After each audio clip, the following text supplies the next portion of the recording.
Good morning to all of us student. Today I am going to dictionary में जितने भी word meaning और उससे जितने भी ग्रामर के रूल्स है जो भी इसमें मोस्ट बेटेड एग्जाम्पल उपकार high school dictionary class 10th की इम्पॉर्टेंट डिक्शनरी में से एक माना जाता है। सीबीएसई पॉइंट ऑफ व्यू से तो नहीं मैं बोल सकता हूँ, as a Bihar board student के लिए बहुत प्रीफेबल और बहुत बेस्ट बुकों में से एक डिक्शनरी माना जाता है। ये कौन सा उपकार high school dictionary class 10th की ये है। मैं आपके साथ फर्स्ट लेसन के जितने भी ग्रामर्स हैं उसके साथ वर्ड मीनिंग डिस्कस करने वाला हूँ। सबसे पहले पनोरमा 2, ये आपका पार्ट नंबर 1 जो कि पनोरमा 2 की जो टेक्स्ट बुक है उस बुक्स में से टेक्स्ट बुक में से आपका जितने भी वर्ड मीनिंग है मैं आपके साथ डिस्कस करने वाला हूँ। एक बार रिवाइज कर लेंगे मेरे साथ तो आपको कभी नहीं भूल पाएंगे, और रिवाइज करना ही आपको कहीं ना कहीं रिमेंबरिंग पावर बढ़ाता है। तो मेरे साथ रहिए, वीडियो में बने हुए आप इस तरीके से देखेंगे।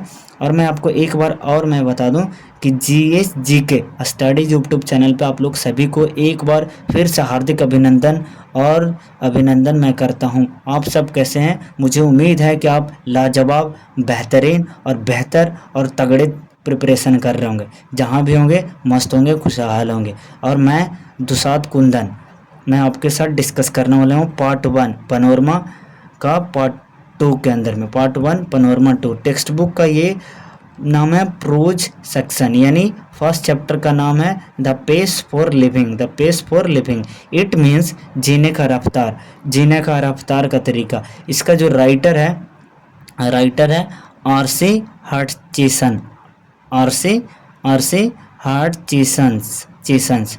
तो पहले ये वर्ड सीखेंगे। क्या सीखेंगे? वर्ड। देखिए, सबसे पहले प्रोनाउंसिएशन एक दिन में तो नहीं सीख सकते हैं। ये वर्ड हो गया, ये प्रोनाउंसिएशन कि वर्ड में लिखे गए वर्ड को हम लोग क्या प्रोनाउंस करते हैं, क्या उच्चारण करेंगे। अब उच्चारण कर रहे हैं, उसकी हिंदी में मीनिंग क्या होगा। जैसे पेस मतलब क्या होगा? रफ्तार। CE लास्ट में आ जाए, CE आ जाए तो ये नॉन भी होता है। क्या होता है? Non, CE। लेकिन पेस यहाँ पर कहीं ना कहीं वर्ब का है। ये नॉन भी हो सकता है, वर्ब भी हो सकता है। ये नॉन भी हो सकता है और वर्ब भी हो सकता है। PASE पेस मतलब होता है गति या रफ्तार। जैसे बॉल आप फेंकते हैं तो वो एक कहीं ना कहीं वर्ब ही तो है। आप काम कर रहे हैं ना किसी के ऊपर में, तो वो काम होगा। एज ए वर्ब कहीं कहीं पे वर्ब भी यूज होते हैं। अब लिविंग मतलब क्या होता है? लिविंग एक नॉन है। ING जिस फॉर्मेट में ING हो तो वो कहीं ना कहीं नॉन्स होते हैं, जिसको प्रेजेंट पार्टिसिपल के नाम से जानते हैं। प्रेजेंट पार्टिसिपल जो कि as a subject, as a object use होते हैं। तो ऑब्जेक्ट किसी भी सेंटेंसेस के अंदर में सब्जेक्ट ऑब्जेक्ट के प्लेसेस पे चाहे तो वो नॉन होगा या फिर प्रोनाउन होगा। नॉन या प्रोनाउन में से कोई भी यूज होगा। तो ING वाला प्रेजेंट पार्टिसिपल होता है और प्रेजेंट पार्टिसिपल क्या होते हैं? नॉन होते हैं। तो यहाँ नॉन दे रखा है। नॉन की मीनिंग क्या होगा? जीवन। यहाँ पे लिविंग का मतलब नहीं, नॉन मैं बोल रहा हूँ। लिविंग मतलब क्या होता है? जीवन। अब उसके नोबलिस्ट, LIST, ये भी नॉन हो, ILST, नोबलिस्ट यानी नोबल जो है उपन्यास। अच्छा, उपन्यास जो है, जैसे हम लोग स्टोरी बुक्स पढ़ते हैं, कविताएं बुक्स पढ़ते हैं, तो वो बुक्स का जो लिखने वाले जो बंदे होते हैं वो कहीं ना कहीं आदमी ही होगा, व्यक्ति होगा। तो नोबलिस्ट, NOVELIST,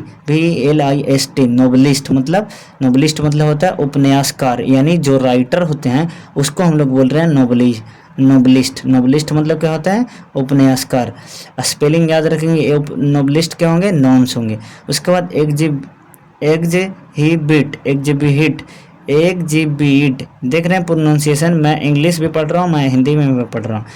एग्जिबिट मतलब क्या होता है? एग्जिबिट मतलब क्या होंगे? ये वर्ब होते हैं। एग्जिबिट मतलब क्या होंगे? एग्जिबिट, ये जो वर्ड देख के आपको पता नहीं लग पा रहा होगा, लेकिन एग्जिबिट क्या है? वर्ब है। इसका मतलब क्या होता है? इसकी हिंदी क्या होती है? एग्जिबिट का मतलब प्रकट करना। क्या करना? प्रकट करना, यानी इट मीन्स सामने रखना। अब सामने रखना, रखवाना, ये सब क्या होगा? वर्ब भी तो होगा। तो आपको इसकी हिंदी मीनिंग थोड़ा समझेंगे तो आप पार्ट्स ऑफ नॉन की क्लासिफिकेशन में से वो कौन सा वर्ड है? नॉन है, प्रोनाउन है, एडजेक्टिव है, एडवर्ब है, प्रीपोजिशन है, कंजक्शन है, इंटरजेक्शन है, आप समझ पाएंगे। यहाँ तक क्लियर है? तो आप लिखिए क्लियर, CH। उसके बाद ये पढ़ेंगे EXCEPTIOAN, एक्सेप्शनल। इसको पढ़ते हैं एक्सेप्शनल। एक्सेप्शनल, क्या पढ़ेंगे? एक्सेप्शनल। एक्सेप्शनल, एक्सेप्शनल क्या होते हैं? एडजेक्टिव होते हैं। क्या होते हैं? एडजेक्टिव। क्या होता है बच्चा? एक्सेप्शनल मतलब अपवाद स्वरूप। आप लोग साइंस के अंदर में अब कई सारे एक्सेप्शनल अपवाद पढ़े होंगे कि हाँ ये एक्सेप्शनल है, वो एक्सेप्शनल है। अब उसका फ्लेयर, फ्लेयर, फ्लेयर मतलब क्या होगा? प्रवृत्ति या स्वभाव। आपकी जो अंदर की जो गुड क्वालिटी बैड क्वालिटी है वही आपका प्रवृत्ति या स्वभाव दिखता है। अगर अंदर से आपका अगर बैड क्वालिटी होगा, आपको बैड बिहेवियर होगा, तो कहीं ना कहीं वो एज ए सोसाइटी आपको दिखेगा। कहीं ना कहीं रैंडम कुछ ना कुछ आप बोल देंगे, जो आपको अंदर में भरा पड़ा रहेगा वही बाहर आप निकाल पाते हैं। तो फ्लेयर क्या होगा? फ्लेयर भी एक नॉन है। क्या है? नॉन है। क्या है? नॉन है। यानी प्रवृत्ति और स्वभाव भी आपका क्या है? नॉन है। तो नॉन है तो ये as a subject as a object use हो सकते हैं। टचिंग, यहाँ पे अचिंग, टचिंग क्या है? टचिंग मतलब छूना। टचिंग, टचिंग क्या है? एक वर्ब है। वहाँ पे कहेंगे सर यहाँ पे आईएनजी वाला तो आप नॉन बता रहे थे, यहाँ पे टचिंग मतलब यहाँ तो ये वर्ब का कौन सी फॉर्म है? वर्ब का फोर्थ फॉर्म है। फोर्थ फॉर्म, बेस फॉर्म में आईएनजी लगाते हैं, बेस फॉर्म के अंदर में आईएनजी। जैसे टच बोलते हैं तो टच में क्या होगा? टच में केवल TOUCH आईएनजी लगा दिए तो टचिंग हो गया। तो ये टच जो हो गया बेस फॉर्म है, लेकिन बेस फॉर्म में हम लोग कहीं ना कहीं आईएनजी अगर यूज करेंगे तो ये एज ए नॉन के रूप में यूज होता है।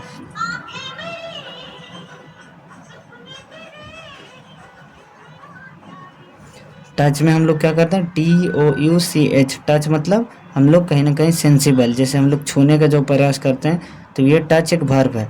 सेंसेटिव, सेंसेटिव मतलब फील करना, सेंस करना, यानी आपको सेंसेटिव। सेंसेटिव क्या है? एडजेक्टिव। सेंसेटिव क्या है? एडजेक्टिव। सेंसेटिव का मतलब क्या है? संवेदनशील। जैसे आप जब गर्म तवा आपके घरों में जब रोटी पक रहा होगा तो ऊपर में आप ऐसे करते हो तो सेंस होता है आपकी जो ऑर्गन्स, यानी दैट मीन्स जो सेल है वो सेंस करता है एज ए रिसेप्टर सेल कि हाँ ये हीट है, तो वहाँ से आप अपने हैंड को क्या करते हैं? बैकफुट पे यानी दूर खींचते हैं।